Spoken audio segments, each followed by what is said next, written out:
السلام عليكم ورحمة الله وبركاته. بسم الله الرحمن الرحيم.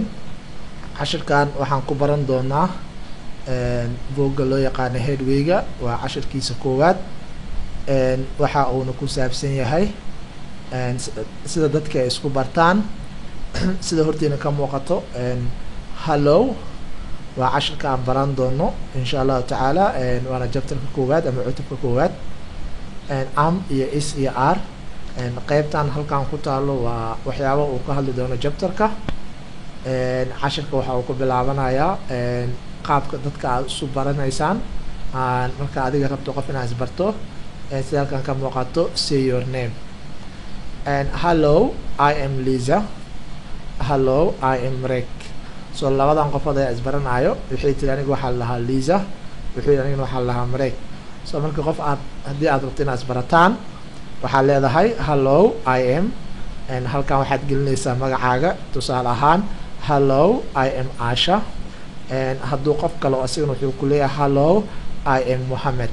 So aan tusaale usoo qaadano cali iyo Asho kana isbaranayaan hello I am Asha, hello I am Ali. So marka aniga Asha leedahaa anigana cali ayaa leedahaa. So marka labada qofooda ugu horeyso sidaas isu baranayaan hello I am Lisa waxaa ku bedelaysaa Asho, hello I am Asha and hello I am Marek. So hello I am Lisa and I am Ali. And labada qofood oo kale haddana meesha sida ka muuqato sawirka hortiina waa wiilkan iyo gabadhan isbaranayo what is your name adiga magaca waxaas la hadlaya waa Sandro iyo Hero. Marka wuxuu dhahay read aqri and listen dhegeyso. Hello I am Sandra, what is your name? Hello I am Sandra, what is your name? Anigu magacaygu waa Sandra, adigu magaca. Si kale aan u dhahno hello I am Asha, what is your name? Aniga Asha leedaha adiga magaca. qofka markuu joogo wuxuu dhahay my name is Hero. So Hero waa ninkan magaciisa sawirka meesha ka muuqdo. Wuxuu yiri my name magacayga is Hero, Hero laha and hello Hero and haye Hero. Aan ku celiyo hello I am Sandra, what is your name? Hello I am Sandra, what is your name? And magacaygu waa Sandro, adiga magaca. So qof kasta wuxuu marka xaq u leeyahay halkan Sandra ay ku taalo in magaciisa uu ku bedesho. So qofku markii gabadha tahay Asha kale waxa la hello I am Asha, what is your name? And hadduu wiilkan yahay Ali wuxuu dhahaa my name is Ali, my name is Ali.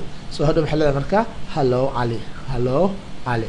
And marka grammarka I am laba nooc baa loo qoraa in la dhahdo I am so si ayaa loo akhrina. Name is waa isla mid. What is marka qaabkan waxaa loo yaqaanaa short form, qaabkan waxaa loo yaqaanaa long form. Markii aad practice garaynaysa marka stand up and practice. Marka laba qofood waa istaagaysaa wayna practice garaynaysaa. Hello I am dash, what is your name? My name is dash. So hello I am meesha magacaaga geli Ali oo Asho, what is your name? adigana magaca. My name is magacaygu waa Ali oo Asho.